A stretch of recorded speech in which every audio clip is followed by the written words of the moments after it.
नमस्कार, आप देख रहे हैं हिंदी खबर में हूं आपके साथ अमित शर्मा। समय हो गया है उत्तराखंड की नंबर 1 डिबेट का। जैसा कि आप सभी जानते हैं कि भ्रष्टाचार को लेकर सरकार की ओर से, धामी सरकार की ओर से बार बार ये कहा जाता है कि भ्रष्टाचार के खिलाफ हमारी जीरो टॉलरेंस की पॉलिसी है और उसी पॉलिसी के तहत सरकार लगातार काम कर रही है। इसीलिए आज हम बात करने वाले हैं हरिद्वार जमीन घोटाला मामले की, जिसमें धामी सरकार की ओर से एक बहुत बड़ी कार्रवाई की गई है। हरिद्वार के बहुचर्चित जमीन घोटाले में सरकार ने 2 बड़े अधिकारियों समेत 12 लोगों के खिलाफ कार्रवाई की है। डीएम कामरेंद्र सिंह और आईएएस वरुण चौधरी को निलंबित कर दिया है। जांच के बाद यह पाया गया कि जमीन खरीदने में अनदेखी और लापरवाही की गई। उत्तराखंड में यह दूसरा मामला है जब किसी जिला अधिकारी को पद पर रहते हुए निलंबित किया गया है। जांच में यह भी पाया गया कि कैसे कम दामों की जमीन को अधिक दामों में खरीदा गया।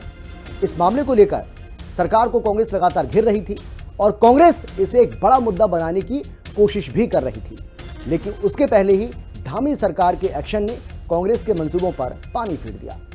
पहले ये रिपोर्ट देखिए, फिर चर्चा करेंगे। हरिद्वार जमीन घोटाले में धामी का प्रहार भारी। डीएम सहित 12 सस्पेंड, कांप रहे भ्रष्टाचारी। कांग्रेस को मुख्यमंत्री धामी ने दिया करारा जवाब। मुद्दा बनाने का कांग्रेसियों का अधूरा रहा ख्वाब। हरिद्वार जमीन घोटाले में धामी सरकार ने बड़ी कार्रवाई की है। सरकार ने 2 आईएएस और एक पीसीएस अफसर समेत कुल 12 लोगों को सस्पेंड किया है। डीएम, एसडीएम और पूर्व नगर आयुक्त पर भी गाज गिरी है। 54 करोड़ के जमीन घोटाले में सीएम धामी ने सख्त रुख अपनाते हुए 2 आईएएस और एक पीसीएस अफसर को सस्पेंड कर ये साबित कर दिया है कि वाकई सरकार भ्रष्टाचार के खिलाफ जीरो टॉलरेंस रखती है। जिन अधिकारियों पर कार्रवाई की गई है उनमें कमरेंद्र सिंह, डीएम हरिद्वार, भूमि क्रय की अनुमति देने और प्रशासनिक स्वीकृति देने में इनकी भूमिका संदेहास्पद पाई गई। वरुण चौधरी, पूर्व नगर आयुक्त हरिद्वार, इन्होंने बिना उचित प्रक्रिया के भूमि क्रय प्रस्ताव पारित किया और वित्तीय अनुमतियों में प्रमुख भूमिका निभाई। और अजय वीर सिंह, एसडीएम, जमीन के निरीक्षण और सत्यापन की प्रक्रिया में घोर लापरवाही बरती गई, जिससे गलत रिपोर्ट शासन तक पहुंची।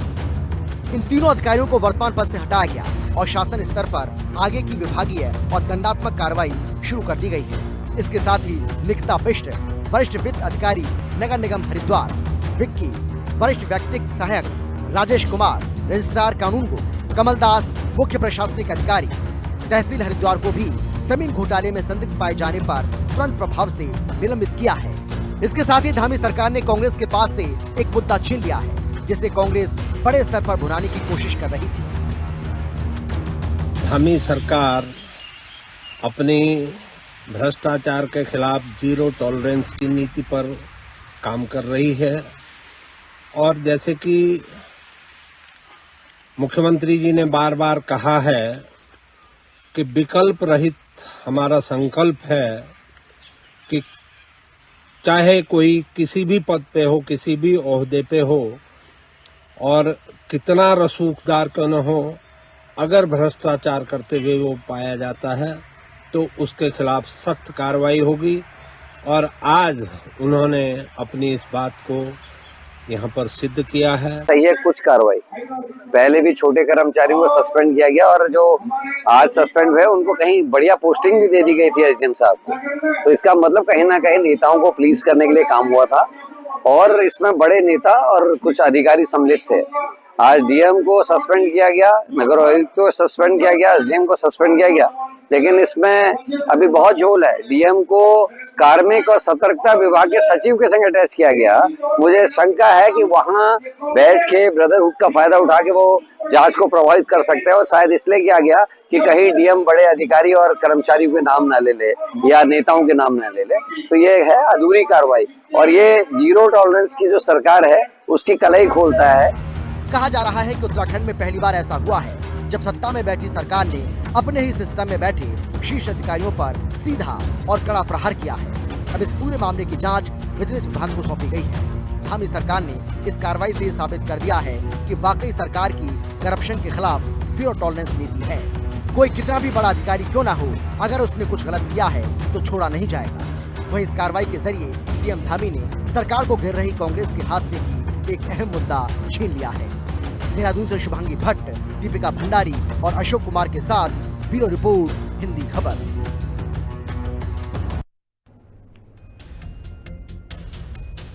तो देखा आपने किस तरीके से सरकार ने इस पूरे मामले में एक बड़ी कार्रवाई को अंजाम दिया है। हालांकि कांग्रेस पार्टी की ओर से लगातार ये कहा जा रहा था कि अगर सरकार इस पर संज्ञान नहीं लेती है और जो लोग इसमें दोषी हैं, जो अधिकारी कर्मचारी इसमें दोषी हैं, उनके खिलाफ कार्रवाई नहीं होती है, तो कांग्रेस पार्टी ने पहले इस बात का ऐलान कर दिया था कि कांग्रेस पार्टी सड़क से लेकर सदन तक इसकी लड़ाई लड़ेगी।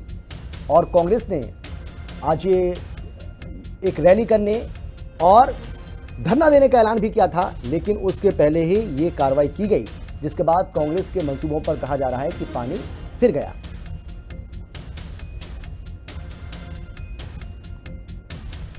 और चलिए अब चर्चा करेंगे, लेकिन कौन कौन खास मेहमान हमारे साथ मौजूद हैं, सबसे पहले उनसे आपका हम परिचय कराते हैं। हमारे साथ बीजेपी की ओर से बीजेपी के नेता मथुरा जोशी जी हैं। बहुत स्वागत है सर आपका। शांति प्रसाद भट्ट जो कि कांग्रेस पार्टी के नेता हैं, आपका भी स्वागत है। टीकम राठौर केंद्रीय प्रवक्ता हैं यूकेडी के, आपका भी स्वागत है सर। और नीरज कोहली जो कि वरिष्ठ पत्रकार हैं, सर आपका भी स्वागत है। लेकिन सबसे पहले मैं मथुरा दत्त जी आपके पास आना चाहता हूं, क्योंकि कांग्रेस पार्टी की ओर से इस बात का दावा किया जा रहा है कि भाई हमारे दबाव में आकर ही सरकार ने यह फैसला किया है, क्योंकि हम एक रैली करने जा रहे थे और करण महाराज जो हैं वो धरना देने जा रहे थे, लेकिन उसके आधे घंटे पहले ही आपने इस कार्रवाई को किया, क्योंकि आप चौतरफा घिरते हुए नजर आ रहे थे। लेकिन अभी भी कांग्रेस पार्टी कह रही है कि कार्रवाई अधूरी है। जो बड़े लोग हैं, जो बड़ी मछलियां हैं, वो अभी भी पहुंच से दूर हैं। छोटे मोटे कर्मचारियों अधिकारियों पर कार्रवाई करके आप इतिशीर कर लेना चाहते हैं, लेकिन अभी भी कुछ ऐसे नेता हैं जिनका नकाब उतरना बाकी है। क्या उस पर संज्ञान लेगी सरकार? क्या उन पर भी कार्रवाई करेगी? ये सवाल कर रहे हैं करण महाराज। देखिए अमित जी, किसी भी प्रकरण में अगर जांच होती है जी, या किसी पर कार्रवाई होती है तो उसमें समय लगता है, और बिना जांच के, बिना कोई कार्रवाई किए किसी को ऐसे ही सस्पेंड नहीं किया जाता है। और जो कांग्रेस पार्टी के लोग कह रहे हैं, ठीक है, विपक्ष में है, उनका अधिकार है, लोकतांत्रिक अधिकार है, और उन्हें अपने गाल भी बजाने हैं, उन्होंने बोलना भी है, कहेंगे भी। अगर नहीं बोलेंगे तो कैसे होगा? वो तो कहेंगे हम नहीं कराया, ठीक। लेकिन इस प्रकरण में माननीय मुख्यमंत्री जी का धन्यवाद करते हैं हम। बहुत ही तीव्रता से कार्रवाई हुई, जांच हुई, और जांच में जो भी तथ्य सामने आए हैं उन तथ्यों के आधार पर हरिद्वार के जिलाधिकारी को और नगर निगम का जो आयुक्त थे उस समय के, उनको, और जो एक एसडीएम थे, उन तीनों को सस्पेंड किया गया है और उनको संबद्ध किया गया है। और पूरी कार्रवाई पारदर्शिता के आधार पर की गई है। और सरकार ने ये साबित कर दिया है कि अगर कोई भी भ्रष्टाचारी होगा, चाहे वो कितने ही बड़े पद पर क्यों नहीं बैठा हो, उसको नहीं बख्शा जाएगा। उसको निश्चित रूप से उसके खिलाफ कार्रवाई होगी और कोशिश की जाएगी ऐसे भ्रष्टाचारियों को जेल के शिक्षों के अंदर डालने का भी प्रयास किया जाएगा। अभी उसमें जांच पूरी नहीं है, लेकिन प्रथम दृष्टया उसमें हरिद्वार के तत्कालीन कलेक्टर और जो नगर निगम के आयुक्त थे और जो एसडीएम थे उनको दोषी पाया गया है। उसके अलावा 12 अधिकारी और हैं जिनको उनको भी सस्पेंड किया गया है। अभी तो विजिलेंस की जांच होनी है, और विजिलेंस की जांच में अगर कोई भी अधिकारी और उसमें दोषी पाया जाएगा तो निश्चित रूप से तो जेल के बाहर अंदर जाएंगे, जेल की शिक्षों के अंदर जाएंगे। सरकार कहीं किसी को छोड़ने वाली नहीं है। और जहां तक कांग्रेस पार्टी का सवाल है, ठीक है, उनका अपना अधिकार है, वो बोल सकते हैं, कह सकते हैं, वो तो कहेंगे ही कहेंगे। लेकिन कोई भी निर्णय होता है, देखिए आईएएस है, उसको सस्पेंड करने के लिए बड़ी लंबी चौड़ी प्रक्रिया से गुजरना पड़ता है। शांतिवर्जी विद्वान व्यक्ति हैं, वकील हैं, वो मेरे से बेहतर जानते होंगे, प्रैक्टिसिंग लॉयर हैं वो अभी भी मेरे ख्याल से सर्विस मैटर के बहुत से केस वो लड़ते हैं कोर्ट में, जहां तक मेरी जानकारी है। और ऐसे अधिकारियों को भारत सरकार से परमिशन लेनी पड़ती है, गवर्नर से परमिशन लेनी पड़ती है, तब जाके ये सब मामला होता है। और इनको तो बोलना है, ठीक है, इनको नहीं बोलेंगे तो कैसे काम चलेगा इनका। मैंने कहा विपक्ष है, मैं समझ गया भाई, बिल्कुल सही कह रहे हैं आप। हाँ बिल्कुल सही बात है, ठीक है। लेकिन शांति प्रसाद जी, पहला तो ये दावा किया जा रहा है, ये कहा जा रहा है कि उत्तराखंड में पहली बार ऐसा हुआ है जब सरकार ने अपने ही सिस्टम के इन बड़े अधिकारियों को निलंबित कर दिया, वो भी भ्रष्टाचार के मामले में। पहली बार ऐसा हुआ है, एक तो ये दावा किया जा रहा है। दूसरा, सरकार ये कह रही है कि भाई हम किसी के दबाव में आने वाले नहीं है। अगर कांग्रेस पार्टी ये दावा कर रही है कि भाई हम तो दबाव में आ गए कांग्रेस के, क्योंकि आप रैली करने जा रहे थे, आप धरना देने जा रहे थे, उससे क्या फर्क पड़ेगा? आप तो रैली और धरना पहले भी कर रहे थे। सरकार का जीरो टॉलरेंस की जो पॉलिसी है अगेंस्ट करप्शन, ये उसको दर्शाता है, और ये कार्रवाई तो होनी तय थी। और सरकार ने देखे ना, अब जांच कराई, जांच के बाद जो भी उसमें तथ्य सामने आए उसके बाद कार्रवाई की गई है। आप क्यों क्रेडिट ले रहे हैं? अमित जी, पूरे प्रदेश को आज ये पता चल चुका है जी। कि पिछली बार जो नगर पालिकाओं के चुनाव थे वो क्यों ड्रेल किए गए थे, क्यों प्रशासकों को बिठाया गया था। और ये पूरा प्रकरण जहां तक मेरे नॉलेज में है, जो मैंने मीडिया में पढ़ा है, अक्टूबर 2024 से नवंबर 2024 का है। और किस तरह से एक भूमि को जो 6,000 रुपए प्रति वर्ग मीटर थी, जिसकी कीमत 15 करोड़ रुपए होनी थी, उसका पहले 143 उसका लैंड यूज चेंज किया गया, कृषि भूमि से उसे अकृषि किया गया, और फिर उसको 54 करोड़ रुपए में खरीदा गया। यानी कि 39 करोड़ रुपए का सीधा घोटाला हुआ है, और वो भी नियम कानूनों को ताक पे रखकर हुआ है। अब आप बताइए कि ये कोई डीएम स्तर से नहीं हो सकता है। मैं मानता हूं कि इसके ऊपर भी लोग हैं, चाहे वो इस विभाग के मंत्री हैं या अन्य लीडरान हैं या अन्य बड़े अधिकारी। बहुत सारी फेरिस्त होती है, जिले का कोई भी अधिकारी इतनी बड़ी भूमि का क्रय स्वयं नहीं कर सकता है। इसकी निश्चित रूप से ऊपरी लेवल से परमिशन ली होगी, पत्रावली चली होगी। और डीएम को क्या पनिश किया? अभी पत्रांक संख्या 444 5 जून आज का है, कार्मिक विभाग का। सचिव सतर्क और कार्मिक विभाग से अटैच कर दिया है उनको। तो क्या कार्रवाई की है आपने? और आप कहते हैं कि हम धाकड़ धामी, हमने बड़ी कार्रवाई कर दी है। अरे भाई, पंच से लेके प्रधान, मुख्यमंत्री, प्रधानमंत्री, डबल ट्रिपल पता नहीं कितने इंजन तो जनता ने आपको दे दिए हैं। उसके बाद भी आपकी नाक के नीचे ये घपला हो गया है, और आप कह रहे हैं कि आपके अधिकारी, सरकार आपकी, सब कुछ आपका, और कार्रवाई आप कर रहे हैं, फिर अपनी पीठ भी थपथपा रहे हैं। अरे हमको तो धन्यवाद देना चाहिए प्रदेश की जनता को, आज सशक्त विपक्ष को, कि अगर विपक्ष ये आवाज नहीं उठाता, प्रतिपक्ष ये आवाज नहीं उठाता, तो ये सरकार कार्रवाई नहीं करती। और अभी तो छोटी मछलियों पर कार्रवाई की है। अभी तो वो लोग कहाँ हैं, वो सफेद पोस्ट लोग कहाँ हैं, वो बड़े अधिकारी कहाँ हैं? ये 39 करोड़ रुपए, 39 करोड़ रुपए जो है, इसकी बंदरबाट कहाँ लेकिन शांति प्रसाद जी, कहा तो जा रहा है कि भाई जांच अभी चल रही है, जांच अभी चल रही है, विजिलेंस को जांच को सौंपा गया है, जांच बंद नहीं हुई है, आपके सामने बोल रहे हैं। जी आ रहा हूँ सर, आ रहा हूँ मैं आपके पास। हाँ जरा मुझे दीजिए, शांति भाई के बाद मुझे। अमित जी, मैं यही कह रहा हूँ कि जिसको ये लोग मित्र विपक्ष कहते थे, आज ही उस विपक्ष के डर के कारण, उस विपक्ष के भय के कारण ये कार्रवाई हुई है। तो हम कह सकते हैं कि प्रदेश में मेरे 2 सवाल है, तब जाके ये कार्रवाई हुई है। और ऐसे बहुत सारे किस्से कहानियां हैं, अभी आप देखते जाइए। और मैं तो उस एक पोर्टल को भी धन्यवाद दूंगा हरिद्वार के, जिसने इस मामले को उजागर किया और फिर ऑपोजिशन को आगे लाए और ऑपोजिशन इस मामले को उठाया।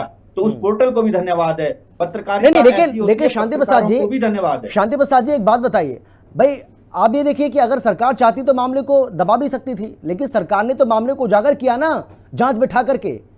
तो मतलब आप ये देखिए कि क्योंकि ये भी कहा जाता है कि पहले की सरकारों में क्या होता था कि पहले ऐसे अगर कोई मामले सामने आते थे तो उसको रफे दफे करने की कोशिश की जाती थी, उसको छुपाने की कोशिश की जाती थी। लेकिन यहाँ पर छुपाया नहीं जा रहा, उसको यहाँ पर छापा भी जा रहा है, बताया भी जा रहा है, फिर कार्रवाई भी की जा रही है, और जांच भी खुद सरकार बिठा रही है। अमित जी, आप बताइए, जब ये मामला न्यायालय में जाएगा तो कैसे छुपा देते? जब न्यायालय में जाता तो जो लोग छुपाते, वो लोग, उन लोगों के गले की फांस बन जाती। इसलिए जब गले गले तक पानी आ गया, तब ये मजबूरी से कार्रवाई करनी पड़ी आज। क्योंकि कल जब मामला न्यायालय में होगा तो यही बचाव का एक मुद्दा उनके पास होगा कि हमने तो कार्रवाई कर दी थी, इसलिए ये कार्रवाई की गई है। ये कार्रवाई सेल्फ डिफेंस के लिए की गई है अमित जी। ये कार्रवाई दिखावा मात्र है और कुछ नहीं है। ठीक है। हाँ मथुरा दत्त जी, जल्दी से कुछ सवाल थे आपके, जल्दी से। फटाफट। शांति भाई पेशे से वकील हैं, लेकिन मुझे पता नहीं था कि इतना बड़ा झूठ भी बोल सकते हैं शांति भाई।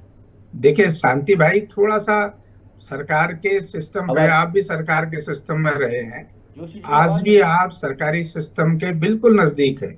आप जानते हैं कार्रवाई कैसे होती है, जांच कैसे होती है, भ्रष्टाचार के मामले कैसे उजागर होते हैं। विपक्ष का कोई रोल नहीं है। विपक्ष ने तो जब सरकारें थी, मैं उसमें नहीं जाऊंगा क्या किया क्या नहीं किया, आपके क्या, अब क्या कह सकता हूँ उसमें ज्यादा नहीं बोलूंगा, मैं कुछ नहीं कहूंगा। लेकिन यहाँ पर इतिहास में पहली बार आप जो धाकड़ धामी कह रहे हैं, उन्होंने इतना बड़ा ऐतिहासिक निर्णय लिया, उसके लिए भी कलेजा चाहिए। ऐसे ही नहीं होते निर्णय। एक आईएएस को आप सस्पेंड कर रहे हो, उसके लिए कितनी बड़ी प्रक्रियाओं से गुजरना पड़ता है, कितनी कार्रवाई होती है, कितनी विभागीय होती है, अन्य चीजें होती हैं। उन लोगों को आपसे, और एक एक नहीं, दो आईएएस सस्पेंड हो रहे हैं, और दोनों का आज तक का रोल भी देख लीजिए क्या है। और मुख्यमंत्री जी ने कहीं किसी को संरक्षण देने की बात नहीं की, खुद जांच के आदेश दिए, स्वयं संज्ञान लिया। जब तमाम जगह पर ये बात उठी, लोगों ने कहा, तो माननीय मुख्यमंत्री जी ने उसका संज्ञान लेकर स्वयं आदेश किए और स्वयं उसमें कार्रवाई की, और त्वरित कार्रवाई की, और देर भी नहीं लगाई। और उसके बाद आज एक दूसरी जांच बिठा दी, विजिलेंस की जांच। मैं तो कांग्रेस के मित्रों को चुनौती देके कहना चाहता हूं, अगर उनके पास किसी सफेद पोश या किसी अधिकारी के खिलाफ कोई एविडेंस है तो लाइए, उनको भी कल उनको भी सबक सिखाते हैं, उनके खिलाफ भी कार्रवाई करेंगे। ये धामी जी की सरकार है, और ये सरकार है जीरो टॉलरेंस नहीं, करप्शन। लेकिन मसौद जी, इसके पहले भी हमने देखा है कि पद पर रहते डीएम साहब के खिलाफ कार्रवाई पहले भी हुई है। तो सवाल ये है कि फिर ये खौफ पैदा क्यों नहीं हो पा रहा है? ये खौफ पैदा क्यों नहीं हो पा रहा है? तिवाड़ी जी के साथ मैं बता रहा हूँ आपको, तिवाड़ी जी के शासनकाल में हुई है जी। पौड़ी के जिलाधिकारी थे दिलबाग सिंह, और पटवारी घोटाले में उनको सस्पेंड किया। आदरणीय हमारे वरिष्ठतम पत्रकार नीरज कोहली जी बैठे, उनको मेरे से ज्यादा प्रकरण की जानकारी होगी, उन्होंने उस समय भी उसको कवर किया था। लेकिन आज इस 15 साल के इतिहास में, 15, 16 साल, 20 साल के इतिहास में पहली बार हो रहा कि इतने बड़े अधिकारियों ऊपर डंडा चल रहा है, ठीक है, और उनको अंदर करने का काम हो रहा है, उनके खिलाफ कार्रवाई। लौटता हूं सर मैं आपके पास। टीकम राठौर जी, आपकी पार्टी कैसे देख रही है इस पूरे मामले को? क्योंकि सरकार तो अपनी पीठ थपथपा रही है और वो बता रहे हैं कि भाई देखिए, हम धाकड़ धामी बोलते हैं तो किस लिए बोलते हैं। आज ये साबित भी हो गया कि धामी साहब धाकड़ क्यों है। धाकड़ धामी उनको इसलिए कहा जाता है। देखिए अमित जी, जिस प्रकार से भारतीय जनता पार्टी कह रही है कि हमारे जो मुख्यमंत्री पुष्कर सिंह धामी जी हैं वो धाकड़ हैं, अच्छी बात है, धाकड़ हैं, लेकिन ये बड़ा हृदय तब क्यों नहीं दिखाते आप, जब कोडियाला में जो अवैध भूमि का कब्जा कर रखा है आपके महेंद्र सिंह भट्ट जी ने और आपके प्रेमचंद अग्रवाल जी ने। देखिए, मैं फिर कह रहा हूँ, अगर आपके पास इनके खिलाफ कोई प्रूफ है, एक नहीं बनना चाहते अमित भाई, मुझे रोज इसमें हम अल्लाह आपको याद नहीं आता, छोटे अधिकारी की गर्दन पकड़ने के लिए आप खड़े हो रहे हैं। अच्छी बात है, हम कर देंगे आप कार्रवाई। मतलब जोशी जी आप सुनिए, आप उम्र के लिहाज में पड़े हैं, पहली बात सुननी पड़ेगी, जो सच है वो सच को टीकम राठौर जी, भाई डीएम छोटा अधिकारी तो नहीं होता है। टीकम राठौर जी, डीएम छोटा अधिकारी नहीं होता है। दो आईएएस अधिकारी को निलंबित किया गया है, तो छोटा डीएम को तो छोटा अधिकारी नहीं कहेंगे भाई, एक जिले का मालिक है, वो जिले का प्रमुख होता है। अमित जी, पूरे भारत के अंदर जो आईएएस अधिकारी है वो सबसे बड़ी पद है। हमने खुद सिविल सर्विसेज की तैयारी की है, वो हम समझ रहे हैं चीज को, लेकिन मुख्यमंत्री और एक अनपढ़ जो मंत्री है कैबिनेट के, वो उनको क्या समझते हैं? क्या ये गरिमा उनके पास है?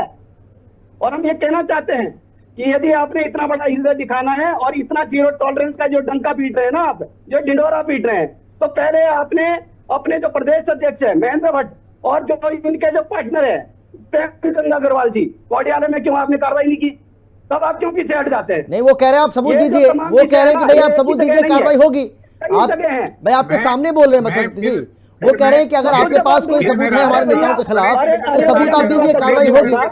लेकिन आपसे बयानबाजी कर रहे हैं, सबूतों को मिटाने की बात करते हैं, आपने उनकी बात कैसे सबूत मिटवाए? मुख्यमंत्री जी को हम जाएंगे कहेंगे, आप बताइए ना, कार्रवाई होगी, लेकिन इस तरह की हमारे शांति प्रसाद भाई साहब यहाँ बैठे हुए हैं, सोच समझ के बोलना चाहिए। अगर आप अधिवक्ता भी हैं, चलती हवा में आरोप नहीं लगते हैं। थोड़ी देर सुनिए, हमारी बात कोई भी प्रूफ उनके खिलाफ है बताइए, दीजिए ना, मुझे बात सुन लीजिएगा, मुझे भी आपकी बात को शांति से सुना है।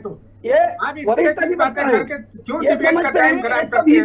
120 ये गलत बात है, इस तरह के आरोप क्या ताकत होती है? आप प्रदेश अध्यक्ष और मंत्री पर बोल रहे हैं, अगर आप पे सबूत है मैं फिर चुनौती के साथ लगते रहा हूँ। अगर कहीं गलत हो रहा है सबूत आपके पास आप लाइए ना, जब आप टीवी चैनल में आरोप लगाने से काम नहीं चलेगा। आज पूरा यूकेडी हमारा किस बात पे लड़ रहा है कि आपने रेणु बिष्ट को क्यों अभी तक बर्खास्त नहीं किया, आपने विनोद आर्या को क्यों अरेस्ट नहीं किया? ये जो इतनी बड़ी शक्ति है 120 की, जो मुख्यमंत्री जी के पास जितनी पावर होती है, यदि वो 120 का उल्लंघन करवाते हैं, 2 बजे वो कमरा तोड़वाते हैं, तो आप बताइए ना इसमें कौन दोषी है? तब क्यों बड़ा हृदय आप नहीं दिखा पाते? मैं फिर कह रहा हूँ महाराज, शांत दिमाग से सोचिए। आरोप लगाने से काम नहीं चलता। किसी के खिलाफ, चाहे रेणु बिष्ट हो, चाहे कोई भी हो, कितने बड़े पदाधिकारी क्यों ना हो, बड़े मंत्री क्यों ना हो, कई बड़े नेता क्यों ना हो, अगर आपके पास है, फिर मैं निवेदन है, लेकिन इस पे गलत आरोप मत लगाइए महाराज। ये उत्तराखंड है, यहाँ ऐसी परंपरा मत डालिए। चलिए सर, आता हूँ, मैं लौटूंगा आप के पास में आता हूँ। नीरज जी, आप कैसे देख रहे हैं इस कार्रवाई को? नीरज जी, एक वरिष्ठ पत्रकार होने के नाते आप इस कार्रवाई को कैसे देख रहे हैं, और क्या इससे साबित हो जाता है कि जो सरकार ने कहा, जो धाकड़ धामी ने कहा, वो कर दिखाया? भ्रष्टाचार के खिलाफ अगर जीरो टॉलरेंस की पॉलिसी है तो है, क्या ये इससे साबित हो जाता है? क्योंकि कांग्रेस तो कह रही है कि ऐसी कार्रवाई तो भाई पहले भी हुई है। अमित जी, पहले तो मैं एक बात थोड़ी सी क्लियर कर दूं। हमारे अजीज मित्र मथुरादत्त जोशी जी, भाई हमारे बिल्कुल खास जी, अभी इन्होंने पौड़ी का जिक्र किया, तो पौड़ी में नारायण दत्त तिवारी जी की सरकार में लांबा जी डीएम थे, पटवारी भर्ती घोटाला हुआ था, वो निलंबित नहीं हुए थे, वो टर्मिनेट हुए थे, बर्खास्त हुए। वो आज तक का 25 वर्षों में एक इकलौता एग्जाम्पल है कि कोई जिला अधिकारी उत्तराखंड में बर्खास्त हुआ था, तिवारी जी की सरकार में हुआ था, और सीबीआई जांच हुई थी उस मामले में। तो थोड़ा सा मैंने करेक्ट कर दिया जी। दूसरी बात, ये जो हरिद्वार का जो भूमि घोटाला है, 40 करोड़ के लगभग जो ये लैंड परचेज में जो घोटाला हुआ है, इस पर ये सुर्खियों में प्रकरण आया, सरकार ने गंभीरता दिखाई और बड़ी गंभीरता के साथ सीनियर किसी एक आईएएस को जांच अधिकारी बनाया। उसने अपनी जांच सरकार को कुछ दिनों में पूरी करके दी, और उस जांच में इस बात की पुष्टि हो गई कि ये गड़बड़ हुआ, जो आरोप लग रहे थे, जो चीजें सुर्खियों में आ रही थी कि भ्रष्टाचार हुआ है, उस भ्रष्टाचार को उन्होंने पुष्ट कर दिया। उस पुष्टि के आधार पर सरकार ने ये कार्रवाई करी कि एक डीएम को और एक दूसरे आईएएस को और एक पीसीएस को, एमएलए को, 3 लोगों को, जो बड़े 3 सीनियर ऑफिसर्स हैं, उनको सरकार ने निलंबित किया। और उसके बाद जांच भी सरकार ने ऐलान किया है कि विजिलेंस से करवाएंगे। ये सरकार की सकारात्मक और स्वागत योग्य कार्रवाई है। लेकिन सिर्फ मैं ये कहना चाहता हूं कि बिल्कुल स्पष्ट रूप से सेवा आचरण नियमावली जो अधिकारियों कर्मचारियों की है, उसमें ये लिखा हुआ है कि आप अपने कर्तव्य के प्रति लापरवाही बरतेंगे, नेग्लिजेंसी बरतेंगे, तो आप निलंबित हो सकते हैं, आप टर्मिनेट हो सकते हैं। तो ये निलंबन की कार्रवाई जो है ना, इसको मैं बड़े दंड के रूप में नहीं देखता। ये सेवा आचरण नियमावली में सिर्फ नेग्लिजेंसी के प्रति लिखी हुई है, लापरवाही के प्रति। आप अगर लापरवाही करोगे तो आप निलंबित हो जाओगे, 6 महीने बाद सरकार उसको आपको बहाल कर देगी। बिल्कुल। यहाँ जो प्रकरण है, वो प्रकरण यह है कि सरकार के पैसे को इन्होंने गबन किया है, सरकारी पैसे पे डाका डाला है। ये एक क्रिमिनल ऑफेंस है, ये एक किस्म से आपराधिक कृत्य है। मैं ये आपसे पूछना चाहता हूं कि ये इसी तरह की घटना अगर किसी आम आदमी ने की होती, तो क्या सरकार उसके खिलाफ सबसे पहले उसके खिलाफ एफआईआर होती और सबसे पहले उठा के सरकार उसको जेल में डाल देती, जांच भी बाद में करती। बिल्कुल। तो ये जो कार्रवाई हुई है, ये कार्रवाई काफी नहीं है। मेरा ये मानना है कि इस मामले में एफआईआर भी होनी चाहिए। क्रिमिनल ऑफेंस है, सरकारी पैसे को गबन किया इन्होंने। तो निलंबन की कार्रवाई एक वो सेवा आचरण नियमावली का पार्ट है। ठीक है, आपने विजिलेंस जांच की है, लेकिन एफआईआर से नीचे इसमें नहीं कुछ भी होना चाहिए। इसमें एफआईआर भी होनी चाहिए। जब आपने खुद ही पुष्टि कर दी, आपके एक सीनियर आईएएस अफसर ने पुष्टि कर दी कि इसमें घोटाला हुआ है, तो इसमें आपराधिक कृत्य है, तो आपराधिक कृत्य होते हुए इसमें आपराधिक मुकदमा क्यों नहीं दर्ज किया गया? ये मेरा सवाल है बड़ा। बिल्कुल, नहीं, बहुत बड़ा सवाल और बहुत अहम सवाल है ये। जवाब दीजिए मथुरादत्त जी। बिल्कुल, अगर देखा जाए तो सही बात है, कोई आम नागरिक होता, कोई आम आदमी होता तो आज हो सकता है कि उसके खिलाफ और भी ठोस कार्रवाई होती, लेकिन यहाँ तो सिर्फ सस्पेंड आपने कर दिया और उसी से रूप से आपको लगता है कि आपने बहुत बड़ी कार्रवाई कर दी? नहीं, बिल्कुल कोहली साहब ठीक कह रहे हैं, लेकिन कोहली साहब, मैंने कहा मेरे से बेहतर जानते हैं, उसके लिए भी आपको विजिलेंस की जांच की आवश्यकता पड़ेगी। और अगर उसमें क्रिमिनल ऑफेंस दिखाई देगा, निश्चित रूप से दिखाई देगा कहीं भी। अभी तो प्रथम दृष्टिया एक सरसरी रिपोर्ट आई है, और उस प्रथम दृष्टिया रिपोर्ट में इन तीनों अधिकारियों को, उनके साथ और उनके सबऑर्डिनेट 12 अधिकारी है, उनको दोषी पाया गया है। और अब आप देखते हैं जब विजिलेंस जांच होगी तो निश्चित रूप में उनके क्रिमिनल कृत्य की भी जांच होगी, आपराधिक आचरण की भी जांच होगी, और उसके बाद आप देखिएगा निश्चित रूप से एक जल्दी ही आपको उनके खिलाफ एफआईआर भी मिलेगी। और जो आप बात करें, जो लामा जी को जब पहले सस्पेंड किया, उसके बाद टर्मिनेट किया, उनकी भी जांच हुई।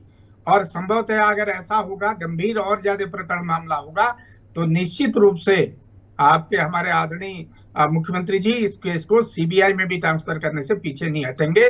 और कोई भी भ्रष्टाचारी हो, कितना ही बड़ा भ्रष्टाचारी हो, कितना ही बड़ा अधिकारी हो या कितना ही बड़ा राजनीतिज्ञ हो, उसके खिलाफ निश्चित रूप से कार्रवाई होगी। मैं ये भरोसा आपके लोकप्रिय चैनल के माध्यम से उत्तराखंड की देवतुल्य जनता को दिलाना चाहता हूँ। जी देखिए, जोशी जी बहुत विद्वान हैं, बहुत विराट अनुभव रखते हैं। वो एक बात पे बड़ा बल दे रहे हैं, सतर्कता वाले पे वो बहुत बल दे रहे हैं, सतर्कता की जांच पे। तो एक उदाहरण हमारे प्रदेश में हमारे सामने है ना, जो हमारा सतर्कता का जो न्यायालय है, मनीष मिश्रा साहब की अदालत ने इनके एक मंत्री गणेश जोशी जी पर आय से अधिक संपत्ति के मामले में क्या टिप्पणी की थी, उस पर क्या हश्र हुआ।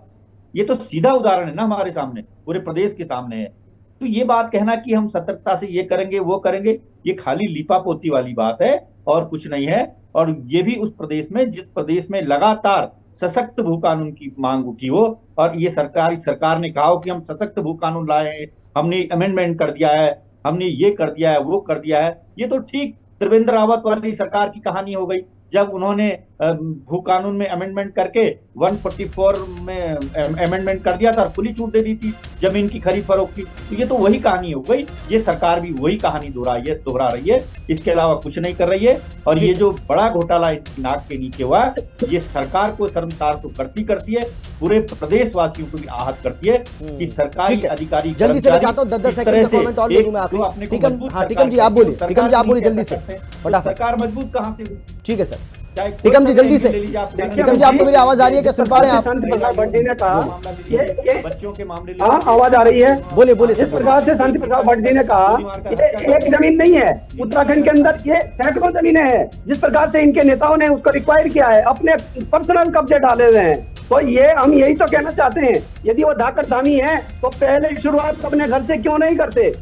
ठीक है, तमाम जो बिंदु है ना, इसी के ऊपर नीरज कोहली जी एक और छोटा सा कमेंट आपका जल्दी से फटाफट। मेरा यही कहना है कि सरकार ने जब इसमें लामबंद होकर और फिर गंभीरता से इसमें कार्रवाई की शुरुआत करी दी है, तो ये एक नजीर बनना चाहिए। अगर इसमें वाकई में वो लोग दोषी पाए जाते हैं तो ऐसी नजीर बननी चाहिए कि उत्तराखंड के इतिहास में फिर आने वाले जो, बिल्कुल सही कहा आपने, और तभी ये माना जाएगा कि वाकई में भ्रष्टाचार के खिलाफ जीरो टॉलरेंस की सरकार की नीति है। क्योंकि कांग्रेस पार्टी यूकेडी तो कह रहे हैं कि भाई आपने सिर्फ खाना पूर्ति की है, खाना पूर्ति करके आप अपनी पीठ को थपथपा रहे हैं। अगर वाकई में आप इसमें सच में कार्रवाई करना चाहते हैं तो जो बड़े लोग हैं, जो बड़ी मछलियां हैं, आपको उनका गला भी पकड़ना पड़ेगा, तभी ये माना जाएगा कि जो आप कह रहे हैं वाकई में वो कर भी रहे हैं। फिलहाल इतना ही, आप देखते रहिए हिंदी खबर, क्योंकि हिंदी खबर पर खबरों का सिलसिला लगातार जारी है। नमस्कार।